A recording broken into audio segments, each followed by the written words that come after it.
The silence in the old house was a character in itself, a companion to Eleanor Vance for nearly 50 years. It wasn't an empty silence, but one rich with the ghosts of laughter, whispered secrets, and the clatter of a busy kitchen. Sunlight, filtered through the ancient lace curtains, cast a mosaic of dust motes dancing in the air, illuminating the worn floral patterns on the armchair where she sat, knitting. Eleanor was 82, her hands gnarled by time but still nimble, her silver hair pulled back in a neat bun. Her blue eyes, though faded, held a remarkable clarity, often brimming with a quiet, observant wisdom. The only disruption to this peaceful tableau was the insistent, shrill ring of the telephone. Eleanor sighed, a small, almost imperceptible sound before slowly rising. She knew who it would be. It always was these days. "Hello?" Her voice was soft, a little reedy with age. "Mother? It's Michael. Did you get my texts?"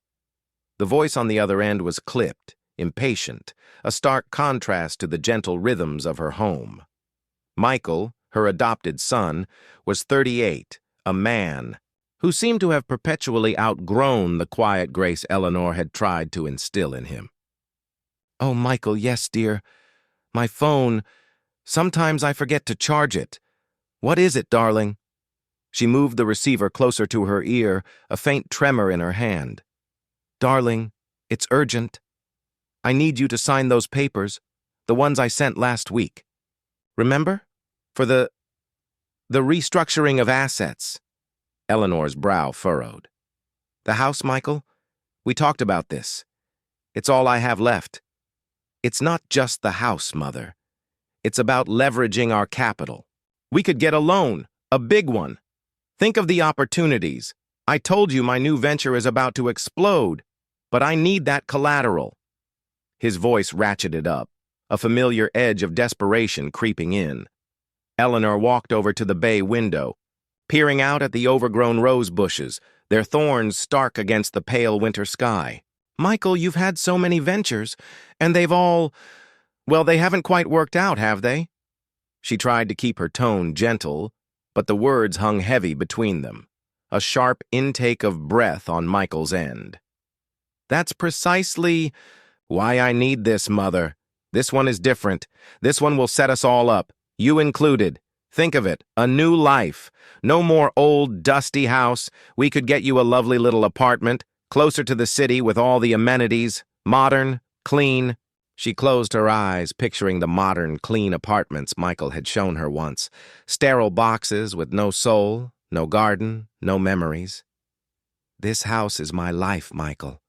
Your father and I built it brick by brick. You grew up here. Every scratch on the floorboards, every mark on the doorframe from your height when you were little, they're all here. Nostalgia won't pay the bills, Mother. Look, Sarah and I are coming over tonight. We're going to talk this through, properly. Be ready." The line went dead before she could respond, leaving a buzzing echo in the quiet hall. Eleanor slowly replaced the receiver, her hands trembling. Now. Michael had been adopted when he was 5, a bright, energetic boy with a mischievous glint in his eye. She and her late husband, Thomas, had poured their hearts into him, giving him a life they never had. They had been simple folk, Thomas, a carpenter, Eleanor a seamstress. They had saved every penny, buying this house on the outskirts of town, nurturing it and filling it with love. Now, it felt like an anchor around Michael's neck, a burden he was desperate to shed. She walked into the living room, her gaze sweeping over the familiar furniture. The grand piano, a gift from Thomas on their 25th anniversary, stood proudly in the corner, though its keys hadn't felt her touch in years.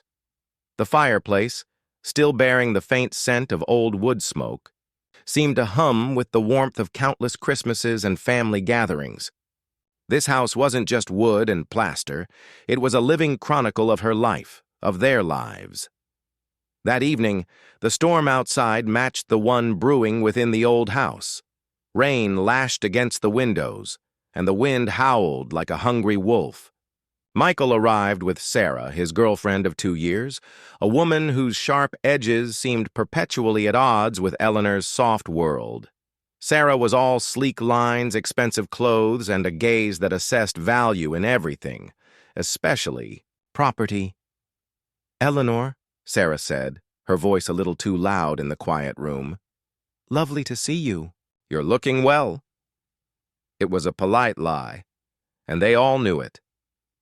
Eleanor felt 1,000 years old. "Sarah," Eleanor replied, offering a faint smile. She led them into the living room, where a small fire crackled bravely in the hearth, a futile attempt to infuse warmth into the strained atmosphere. "So, Mother," Michael began, not bothering with pleasantries, "about these papers." He pulled a thick folder from a leather briefcase, placing it with a decisive thud on the coffee table. "It's simple. You sign this, we get the equity out, and I invest it. We'll be set. You won't have to worry about a thing." "Worry about what, Michael?" Eleanor asked, her voice laced with a gentle irony. "I don't worry now. I have this house. It's paid for. I have my pension. It's enough." Sarah snorted, a delicate, almost inaudible sound. "Enough for what, Eleanor? To sit here and watch the paint peel? This house is a money pit. The roof needs repairs, the plumbing is ancient, the heating bill alone must be astronomical. It's a liability, not an asset." Eleanor's gaze remained steady. "It's my home. And it could be a gold mine," Michael interjected, his frustration boiling over. "Do you know what this property is worth, Mother? Prime real estate, development potential. We could sell this place and you could move somewhere smaller, cozier, no upkeep, no headaches." "I don't mind the upkeep, Michael," Eleanor said, looking at her calloused hands. "It keeps me busy. It's a part of me." "But it's holding us back," Sarah chimed in, leaning forward, her perfect manicure glinting in the firelight. "Michael has big plans. He's on the cusp of something huge, but he needs capital, and this house is sitting there dormant. It's selfish, Eleanor, to hoard it." The word hung in the air, sharp and unbidden. Eleanor felt a sting, deep and cold. "Selfish? I raised you, Michael. I gave you everything. This house, this life, it was built for you, too." "Yes, and I appreciate it, Mother, truly," Michael said, though his tone suggested otherwise. "But now it's my turn to make something of myself, to give you a better life. A life of ease, of luxury." "I don't want luxury, Michael. I want peace and my home." Eleanor's voice was firm now, a steel thread running through the silk. The argument raged for hours. Michael grew increasingly agitated, his face flushed, his gestures wild. Sarah remained cool, calculating, her arguments precise and designed to chip away at Eleanor's resolve. They spoke of market trends, investment returns, prime locations, all words that felt alien in Eleanor's old-fashioned living room. Finally, Michael slammed his hand on the table, rattling the papers. "Fine! You want to be stubborn? You want to drag your feet? I'll make this simple for you." He stood up, pacing agitatedly. "I've been talking to my lawyer. He says there are options, legal options." Eleanor's heart hammered against her ribs. "What options, Michael?" "Estate planning," he said, avoiding her gaze. "When Dad died, everything was left to you. But as your sole next of kin and given your advanced age, there are provisions for your well-being, to protect your assets." Sarah nodded, a grim smile playing on her lips. "It's for your own good, Eleanor. We just want to ensure you're taken care of, and that this valuable asset isn't wasted." Eleanor felt a creeping dread. "Are you threatening me, Michael?" He stopped pacing, turning to face her, his eyes cold and hard, a stranger's eyes. "I'm giving you a choice, Mother. Either you cooperate willingly and sign these papers so we can manage this properly, or we'll have to explore other avenues that might not be as comfortable for you." The implication hung in the air. A poisonous vapor. He meant a care home. He meant seizing control. He meant losing everything. The next few weeks were a relentless assault. Michael called daily, his tone shifting from exasperated pleading to outright threats. Sarah sent emails filled with links to luxurious retirement communities Eleanor neither wanted nor needed. Her once peaceful home became a battleground, the quiet broken by the incessant ringing of her phone, the weight of their expectations pressing down on her. Eleanor, however, was not as fragile as they believed. Her quiet demeanor masked a core of granite. She had survived Thomas's death, the loneliness that followed, and the myriad small heartbreaks that come with old age. She had a secret, a very large secret, that had been simmering beneath the surface for decades, patiently waiting for the right moment. The thought of it, tucked away safely, was a quiet warmth in her chest, a private smile on her lips when Michael and Sarah weren't around. One Tuesday morning, the doorbell rang persistently. Eleanor opened it to find Michael and Sarah flanked by two burly men in suits. A shiver of ice went down her spine. "What is this, Michael?" she whispered, her voice barely audible. "We tried to do this the easy way, Mother," Michael said, his voice devoid of emotion. "You refused to cooperate, so we're doing it the only way left." He held up a document. "This is an eviction notice. You have 24 hours to vacate the premises." Eleanor stared at the paper, then at Michael. "Eviction? From my own home? On what grounds?" "Unsound mind," Sarah interjected smoothly, her voice betraying not a hint of remorse. "Your erratic behavior, your inability to manage your affairs, it's all documented. Mish." The taxi, a phantom in the rain-streaked night, deposited Eleanor outside a beige brick building that screamed anonymity. "The Grandview Residences," the faded sign proclaimed, an ironic title for a place that felt anything but grand. It was a utilitarian box designed for efficiency, not comfort. The air inside was thick with the scent of disinfectant and stale cafeteria food. Eleanor was led to a small room, identical to countless others, furnished with a single bed, a dresser, and a plastic armchair. Her single suitcase and satchel were placed by the door, mocking the lifetime of belongings she had left behind. She sat on the edge of the bed, the thin mattress offering little solace. The silence here was different from the silence of her home. It was an oppressive, suffocating stillness, devoid of history or warmth. Tears, hot and stinging, finally breached the dam she had held so rigidly. They tracked paths down her wrinkled cheeks, each drop carrying the weight of a memory, a betrayal. Michael, her boy. How could he? How could the child she had loved more than life itself, the one she had nurtured through scraped knees and teenage angst, discard her so easily? The pain was a physical ache, sharper than any cold or hunger. But as the initial wave of grief subsided, a familiar spark ignited deep. Within her, it was the resilience born of a generation that had weathered wars and depressions, a quiet strength that had seen her through Thomas's illness and passing. And then there was the secret. She reached for her satchel, her fingers finding the small, heavy wooden box. Its familiar, cool surface brought a sense of grounding. She pulled it out, placing it carefully on the pristine white bedspread.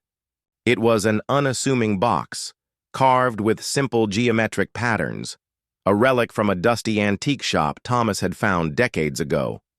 No one, not even Michael, had ever paid it much attention.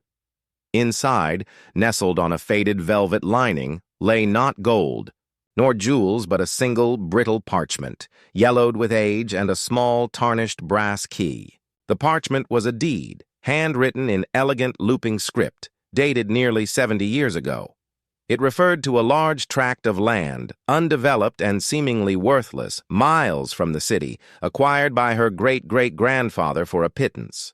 Thomas, bless his practical soul, had always considered it a quaint family eccentricity, a forgotten inheritance. He'd never even seen the land. But Eleanor, ever the quiet observer, had a habit of reading old newspapers, of listening to the whispers of change. Over the past decade, she had watched with quiet fascination as the city's sprawl crept closer, as industrial developments began to pepper the horizon, pushing values higher and higher. The brass key was for a safe deposit box, held at a small, unassuming bank in a neighboring town, a box only she and Thomas had known about, containing the real documents, the clear titles, the surveys, and, crucially, a series of recent offers for the land. She had received the last offer just 3 months ago, a truly astonishing sum. A consortium, eager to build a massive logistics hub, had made an unsolicited proposal, $9.5 million. Thomas, always cautious, had worried about the complexities, the taxes, the sudden upheaval. Eleanor, ever patient, had decided to wait, to consider. She wanted to ensure the future of her adopted son, to give him a legacy he would cherish, one that wouldn't be squandered on fleeting whims. And now he had kicked her out of the only home she knew, believing she was a senile old woman with nothing but a crumbling house. The irony was a bitter taste on her tongue. Meanwhile, back at the old house, Michael and Sarah were clinking champagne glasses. The rain had subsided, replaced by a clearing sky, but the chill of their ambition remained. "To us, darling," Michael beamed, his arm around Sarah's waist. "To our future, and to getting rid of the dead weight." He took a long swig of champagne, the bubbles tickling his nose. Sarah smiled, a predatory gleam in her eyes. "She made it easy for us, really. All that talk about my home. So sentimental.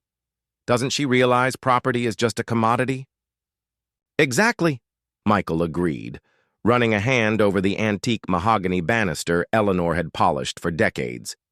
"This place is going to make us rich. My contacts in development are already buzzing. A quick flip, double our money, then we invest." "In the tech startup." "And your mother?" Sarah asked, raising an eyebrow.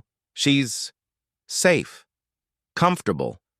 She'll have everything she needs. A roof over her head, 3 meals a day. What more does an 80-year-old need?" He dismissed the thought with a wave of his hand. "She'll probably be happier there. Less responsibility." The next morning, Eleanor, despite the emotional turmoil, felt a clarity she hadn't experienced in weeks. The wooden box and its contents had always been her ace in the hole, her insurance policy against an uncertain future. Now it was her weapon. Her first step was practical. She needed to look presentable, to be taken seriously. She meticulously brushed her silver hair, put on her best, though somewhat dated, wool dress, and found her sturdy walking shoes. She needed an ally, someone reliable, discreet, and with a strong moral compass. Her mind settled on Mrs. Henderson, a retired legal secretary who lived a few blocks from her old house, a woman known for her sharp mind and even sharper wit. Eleanor had known Evelyn Henderson for decades through various church committees and garden clubs. Evelyn had always admired Eleanor's quiet strength. The Grandview residences had a phone. Eleanor, with some effort, located Evelyn's number in her diary. "Eleanor, is that really you? My goodness, where are you? I heard Michael had movers at your place. I was worried sick." Evelyn's voice, a warm, familiar alto, was a balm to Eleanor's frayed nerves. "I'm at the Grandview, Evelyn. Eleanor," said, keeping her voice steady. "They put me here." A stunned silence. "They put you there? Michael did this? That ungrateful scoundrel. Eleanor, what can I do?" "I need your help, dear," Eleanor confessed, her voice lowering. "I need you to come to me. And please, don't tell Michael. Don't tell anyone." Evelyn arrived an hour later, her face a mask. of concern that quickly hardened into indignant fury as Eleanor recounted the events. Evelyn Henderson was a formidable woman, even in retirement. She ran her own small legal consultancy, mostly pro bono for local seniors, and still maintained a vast network of contacts. "Unsound mind?" Evelyn scoffed, inspecting Eleanor's lucid gaze. "That's slander, and an eviction notice without proper court order?" "We'll see about that, young Michael. You've woken a sleeping dragon, you fool." Eleanor opened the wooden box, carefully handing the yellow deed and the brass key to Evelyn. "This, Evelyn, is why I need your help. This is my true asset." Evelyn took the documents, her brow furrowing as she examined the ancient deed. "Land? Miles out from here? Eleanor, are you sure about this?" She recognized the legal jargon, but the location was perplexing. "Look closer, dear," Eleanor urged, her eyes twinkling. "Specifically, look at the legal description. Then, I want you to go to this bank." She pointed to the name embossed on the key. "Ask for a safe deposit box under my name and Thomas's. Inside, you'll find the current deeds and offers. Recent offers." Evelyn, sensing a deeper game at play, nodded. "Very well, Eleanor. I'll make some inquiries. This will take some discretion." While Evelyn began her quiet investigation, Michael and Sarah plunged into their new venture with zealous, almost reckless abandon. They immediately engaged a real estate agent known for quick, high-profit flips. The agent, a slick, fast-talking man named Derek, walked through Eleanor's house, his eyes calculating, dismissive of the antique charm. "Needs a complete gut, Michael," Derek declared, gesturing broadly. "It's charming, yes, for a museum, but for today's market, we need open concept, stainless steel, granite. And that garden? Good Lord, looks like a jungle. Prime development land, though, I'll give you that." Michael beamed. "That's what I like to hear, Derek. Quick sale, big profit. What's your timeline? Realistically, 2 months to renovate if we push it, then another month on the market. But the potential, you're sitting on a gold mine, Michael. Your mother was a fool to just sit on it." As Derek rattled off figures, a slight unease began to gnaw at Michael. The house, while old, was structurally sound. He'd expected an easier path, perhaps just a quick sale. The renovation costs Derek quoted were substantial, cutting into his initial profit projections. But the promise of the tech startup, the vision of untold riches, spurred him on. "Do it, Derek," Michael said, trying to sound confident. "Get your team in here. Start ripping out whatever needs to go." Days turned into a week. Eleanor, in her sterile room, began to make phone calls, not to Michael, but to old friends, distant relatives. She spoke in veiled terms, hinting at difficulties and a need for a temporary change of scenery. She wasn't asking for help, not yet, but gathering information, testing the waters. Her diary became her confidant, filled with names, dates, and coded notes. Evelyn Henderson, meanwhile, was a whirlwind of quiet, efficient activity. She visited the small bank in the neighboring town. The bank manager, an old acquaintance, remembered Eleanor and Thomas. The safe deposit box was indeed active. Inside, Evelyn found the clean, modern property deeds for the extensive undeveloped land. Her eyes widened as she discovered the official offers. One, from a major logistics corporation, was indeed for $9.5 million. It wasn't a speculative offer. It was a firm, signed proposal, awaiting Eleanor's signature. Evelyn called. "Eleanor," her voice hushed with awe. "Eleanor, my—" Sarah couldn't shake the phrase, "silly old thing, that barren land." It gnawed at her, a tiny, irritating burr beneath the smooth surface of their grand plans. Michael, consumed by the illusion of his tech startup and the looming renovation, costs, dismissed her mild queries about the land as her usual penchant for obscure details. But Sarah wasn't just detail-oriented. She was a ferret, relentless in her pursuit of anything that hinted at value. She spent her evenings, while Michael was out charming investors or making frantic calls to Derek, poring over old county maps online, cross-referencing the archaic legal descriptions from Thomas's journal. The parcel of land, described simply as Lot 7, Section 3, Township 14, was indeed far from the city, a forgotten patch of wilderness marked by a few streams and dense woods. For days, her search yielded nothing but confirmation of its supposed worthlessness. Then, late one night, a tiny hyperlink in an obscure local planning commission report caught her eye. It was a brief mention of a proposed northern logistics corridor, an ambitious plan to build a vast network of warehouses and transportation hubs to serve the rapidly expanding metropolitan area. The target zone for this massive project? It included precisely Lot 7, Section 3, Township 14. Sarah's breath hitched. Her fingers trembled as she clicked through, delving deeper into environmental impact assessments and zoning change proposals. The Logistics Corporation, the very one that Eleanor had mentioned in passing to Evelyn, was indeed heavily invested in acquiring surrounding parcels. But Lot 7, Eleanor's land, remained untransacted, a cold dread mixed with a surge of exhilaration. Could it be? Could Eleanor, the senile old woman, be sitting on something far more valuable than the house they were so eagerly gutting? Sarah closed her laptop, her mind racing. She didn't trust Michael with this information. Not yet. He was too impulsive, too prone to making a splash without understanding the depths. If this was true, she needed to control the narrative, to position herself.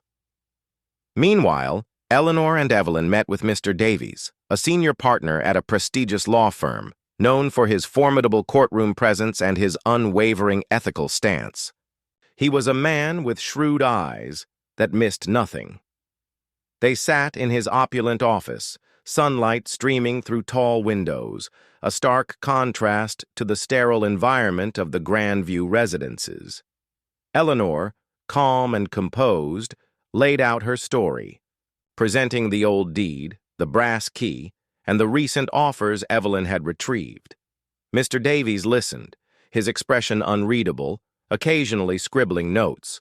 When Eleanor finished, he leaned back in his leather chair, a slow smile spreading across his face. "Mrs. Vance," he said, his voice deep and measured, "you are not only lucid, you are, dare I say, quite brilliant. This land, this offer, it is truly exceptional." He tapped the offer letter. $9.5 million, and it's a legitimate, unsolicited offer from a very serious player. This is not a pipe dream, Mrs. Vance. It is a reality.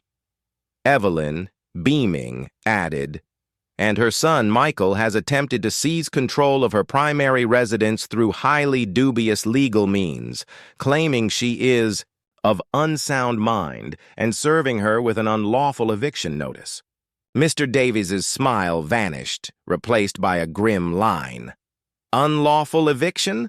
Provisional guardianship based on such spurious claims? This is egregious. Michael Vance is in a great deal of trouble. Attempted elder abuse? Potentially fraud? We will have more than enough grounds to counter his claims and ensure his guardianship is dissolved immediately. And we will ensure you return to your home, Mrs. Vance, should you wish it." Eleanor shook her head. "No, Mr. Davies. My home is no longer there. Not the one I cherished. They have stripped it of its soul. I will not return to a shell. My wish is simple. I want to sell this land, and I want Michael to understand the consequences of his actions." Mr. Davies nodded, understanding. "Understood. We will proceed with the land sale immediately.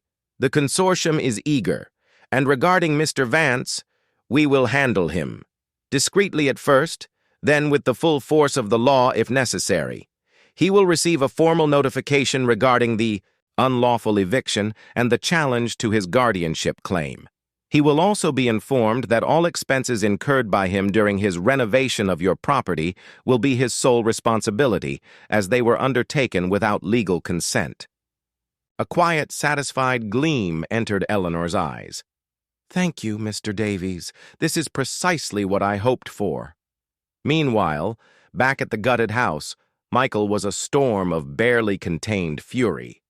Derek had just informed him of yet another unforeseen, structural issue. A significant portion of the foundation needed underpinning, costing another $250,000. "Are you telling me this house is falling apart?" Michael roared, pacing through the dusty, debris-strewn living room, the skeletal remains of walls mocking his vision. "Look, Michael, it's an old house," Derek said, shrugging, an unnervingly calm presence amidst Michael's frenzy. "These things happen. We discovered it during demolition. Better to fix it now than later. Better for you to fix it now at—" "My expense!" Michael shouted, running a hand through his already disheveled hair. His quick flip was turning into a bottomless pit. Then his phone rang.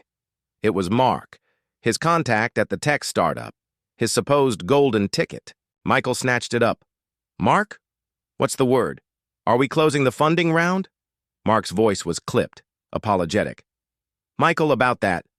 The lead investor pulled out. Last minute. Something about market volatility. It's a major blow. We're on hold. Indefinitely." The phone slid from Michael's numb fingers, clattering onto the concrete floor. The tech startup, the one he had leveraged everything for, the one that justified his ruthless actions against his mother, was dead in the water. His face drained of color. He looked around the torn-apart house, the dust, the exposed wires, the astronomical bills accumulating around him like vultures. He had bet everything, and he was losing. At the Grandview, Eleanor received an email from Mr. Davies. "Offer formally accepted. Closing date set for next month. Funds will be transferred to a secure trust account in your name. Regarding Mr. Vance, a letter has been dispatched." Eleanor smiled, a genuine, peaceful smile that reached her eyes for the first time in weeks. The following day, a crisp legal envelope arrived at Michael's newly renovated and deeply indebted house. He opened it, his hands shaking slightly, a premonition of disaster gripping him. As he read, his face turned ashen, the words blurred. Unlawful eviction, challenge to guardianship, damages for unauthorized renovation, personal financial liability. The final paragraph hit him like a physical blow. "Furthermore, please be advised that Mrs. Eleanor Vance is in the process of concluding the sale of a substantial asset, completely independent of the property at address of his old house. This asset will provide her with more than ample means to live comfortably and independently, rendering any claims of unsound mind or need for guardianship entirely baseless and malicious." Michael crumpled the letter in his fist, his mind reeling. Substantial asset? What asset? Eleanor had nothing but this house. He frantically called Sarah. "Did you find anything else? Anything at all? Something about land? A safe deposit box?" He stammered, his voice raw with panic. Sarah, across town in her own apartment, her laptop still open to the property reports, went silent. She had been on the verge of telling him her own discovery, but his desperate tone and the implicit blame hardened her resolve. She had to protect herself. "No, Michael," she said, her voice cool and steady. "A masterful lie. Nothing, absolutely nothing." "Why?" Michael let out a desperate guttural sound, like a cornered animal. The house, the startup, his mother's cold eyes, and now this inexplicable, terrifying letter. He was trapped, sinking fast. He had stripped his mother of her home, believing he was seizing a fortune. Now, stripped of his own illusion of wealth, he stood amidst the ruins, the true value of what he had casually discarded beginning to dawn on him. Too late. The flash of the camera, the reporter's urgent questions, Eleanor's calm, cutting words, it all hit Michael like a physical blow. He staggered backward, his eyes wide with a horror that was both personal and public. The noise of the lobby, once a distant hum, now roared in his ears.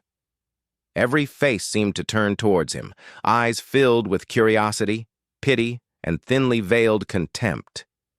He was no longer the successful, ambitious son. He was the villain, exposed on a public stage. "Michael?" Sarah's voice, sharp and panicked, cut through the haze. She had just arrived at the Grandview, drawn by the same news alert that had brought Chloe Davies. She saw the camera, Eleanor's serene face, and Michael's shattered expression. She understood instantly. Everything was lost. Michael could only stare at his mother, his mouth agape. 9.5 million, he croaked, the number a mocking echo of his own meager, failing ventures. You had all that? All this time? Eleanor merely regarded him, her gaze unwavering. Yes, Michael, a lifetime of quiet planning, a legacy intended for someone who would appreciate it, a child I believed would understand the value of patience, of integrity.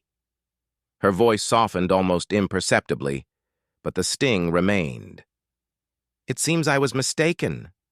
Mr. Davies, sensing the moment of ultimate impact, stepped forward, his hand gently touching Eleanor's arm.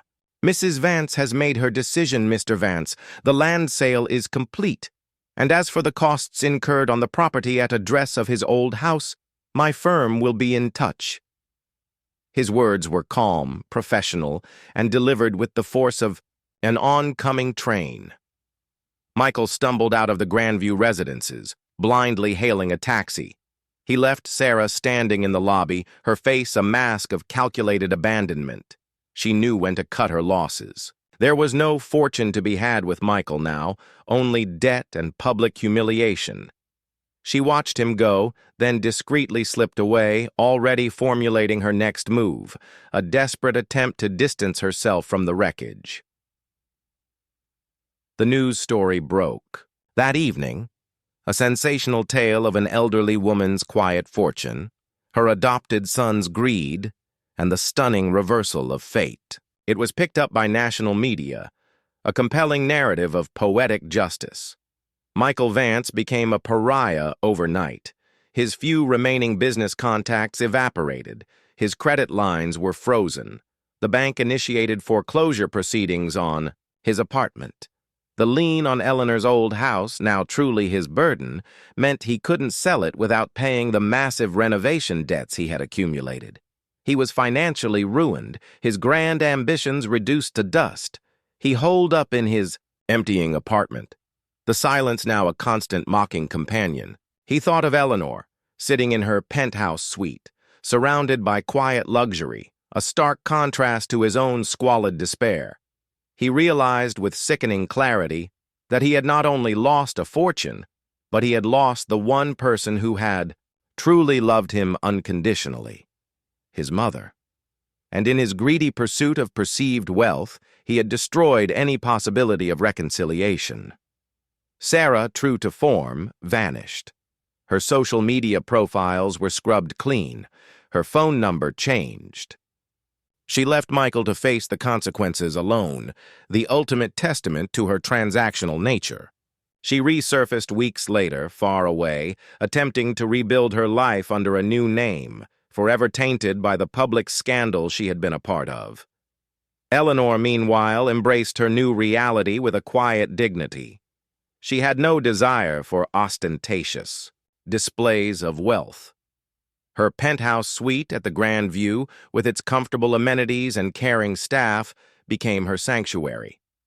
She established a charitable foundation in Thomas's name, focusing on local community projects, supporting education, and arts initiatives. She funded scholarships for underprivileged youth, ensuring that her fortune would truly benefit others, a stark contrast to Michael's self-serving ambition. Evelyn Henderson remained a steadfast friend and confidant, delighting in Eleanor's well-deserved vindication. They often shared quiet cups of tea, discussing the foundation's progress, a shared triumph against the odds. One day, months later, Eleanor received a small, unassuming package. Inside was a single, withered rose pressed flat and a short handwritten note. "Mother," it read in Michael's familiar, yet now shaky hand. "I'm sorry. I was wrong. I see it now. I hope one day you can forgive me." There was no address, no return contact, just the simple, desperate apology. Eleanor held the rose, its fragile petals crumbling slightly in her hand. A pang of sorrow, a lingering vestige of the mother who had loved that little boy, tightened in her chest. She had delivered justice, swift and uncompromising. She had demonstrated the true cost of betrayal and greed. But forgiveness? That was a journey for another day, perhaps for another lifetime. Her focus was on the present, on the quiet dignity of her new life, on the good her unexpected fortune could do. The old house, stripped and in disarray, eventually went into foreclosure. Its ruins stood as a silent monument to Michael's folly. A stark irony that the very thing he believed would make him rich had instead become the symbol of his downfall. He had kicked his mother out, believing she held nothing but a crumbling home. He had no idea she was sitting on $9.5 million, and that in her quiet wisdom she held the ultimate power to reshape their destinies, leaving him to face a life built on sand. And there you have it, the full story of Eleanor Vance. I hope you enjoyed the dramatic conclusion. What did you think of the ending? Is there anything else I can help you with today?